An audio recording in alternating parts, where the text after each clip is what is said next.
บายดีมื้อนี้ก็ได้มาทุบเงินอยู่สารคามเนาะ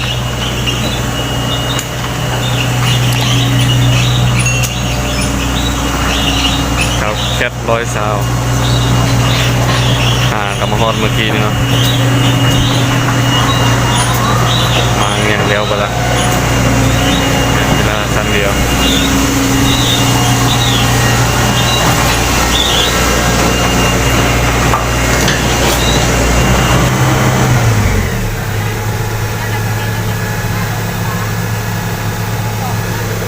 จัดไปทีมงานโลโซเอลามักจก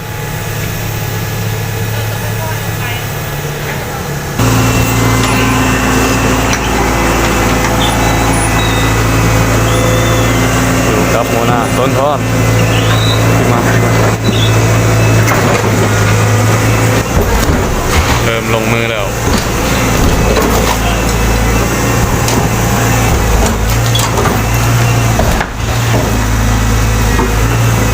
บ้านสารคามเนาะ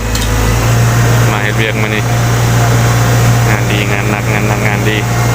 ของดีราคาถูกของถูกราคาดี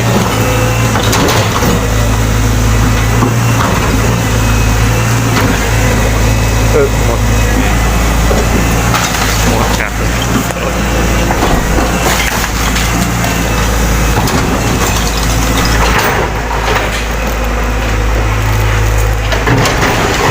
จัดไป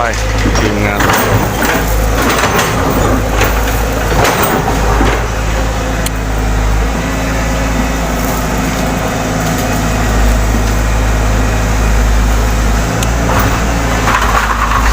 เหล็กมันโยน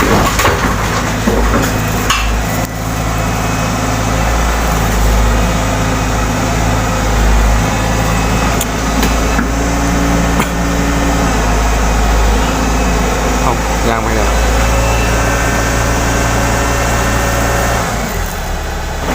ต่อ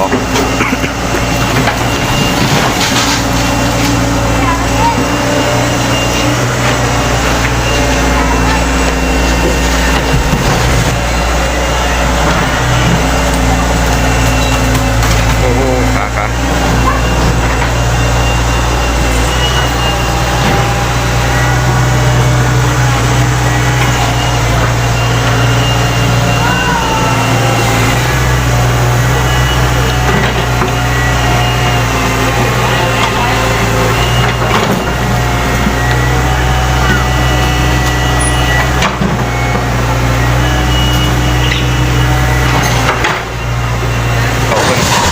แล้วก็จะ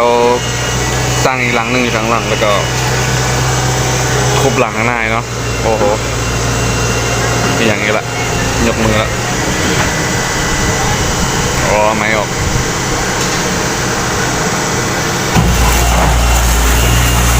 ต้องมีประสบการณ์หลายเนาะ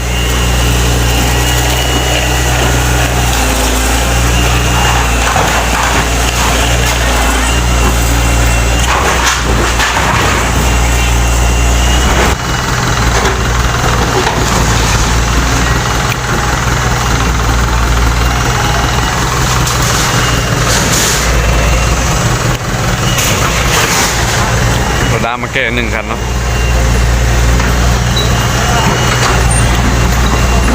ทำไรที่พูดผิดก็ขอโทษขออภัยแล้วบอกสภาพหัวใจนี่ก็ขอโทษขออภัยบางทีลืมตัว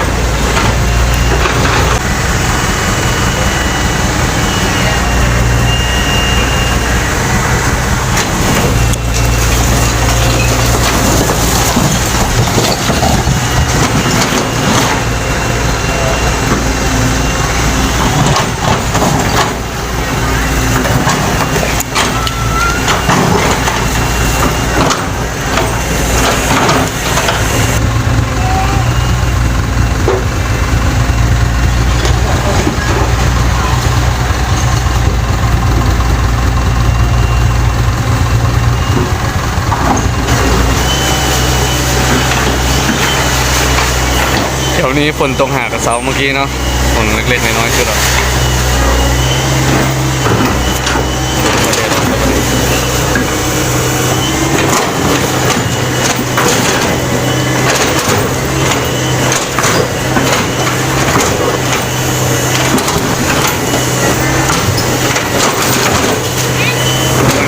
รณ์มาแหงเนาะใส่เต็มแม็ก